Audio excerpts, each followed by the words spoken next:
Magandang gabi po. Ako po si Silver Boys TV. Naghahatid sa inyo ng pinakuling kaganapan. Joke lang. Alright, so kung nagtataka po kayo, Manny Pacquiao face mask. Tapos, Floyd Mayweather na sombrero, mga idol, ano. At ito po, confirm mga idol, ano, galing, of course, sa amin pong pinakasiga na media partner po namin sa Team Pacquiao, Manny Pacquiao Promotions, si Sir Nick Gionco po ng Tribune. At ito nga po ay inilabas na po, mga kaibigan, at there will be Floyd Mayweather versus Manny Pacquiao 2, mga kaibigan. Pero may catch. Hindi po sila sa boxing magtatapat, mga kaibigan. Sila po ay magtatapat sa larangan po ng basketball, ano ho.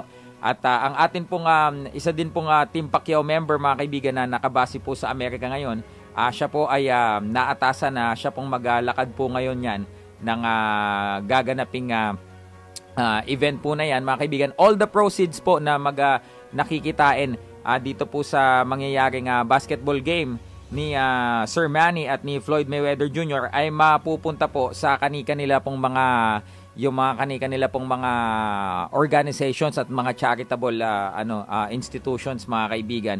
At ito nga po, mga kaibigan, ang plano po nila ay si Sir Manny po at si Floyd Mayweather. Mangyayari po dito ay 5-on-5 po to. Hindi po ito 1-on-1, mga kaibigan.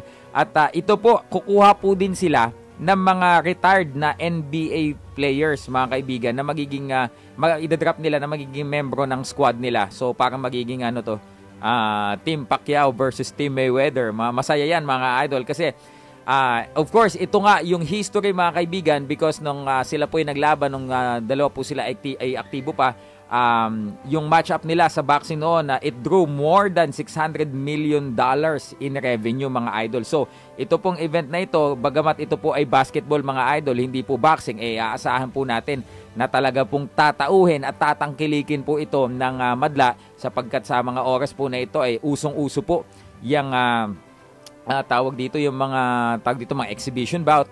Ngayon naman, hindi siya boxing, but maghaharap sila, mga kaibigan, sa larangan naman ng basketball, mga kaibigan. So ito po yung letter of intent, ipapakita po natin dito.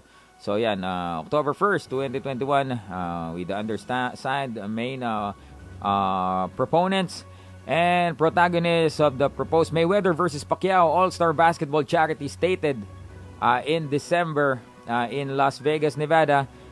Date of the event is to be announced following the finalization and the availability of the venue. We agree on the main concept of the event, which is to bring total entertainment to the fans of boxing, basketball, and all sports in general, and to create a project that will solidify our legacies to the fans. We also aim to generate funds for our chosen charities in time for Christmas, mga idol. So in this day, we will start the creation of working groups that will finalize the framework and draft format agreements necessary to ensure the success of this event. So signed, Floyd Mayweather, mga kaibigan, noong October 15 pa. At signed po ni Senator Manny Pacquiao. So ayan po, mga kaibigan, may aabangan po tayo. Pacquiao Mayweather 2. Although hindi po yan sa boxing, pero po sa basketball. Yun naman po, this has been Silver Voice TV. Mabuhay po kayong lahat.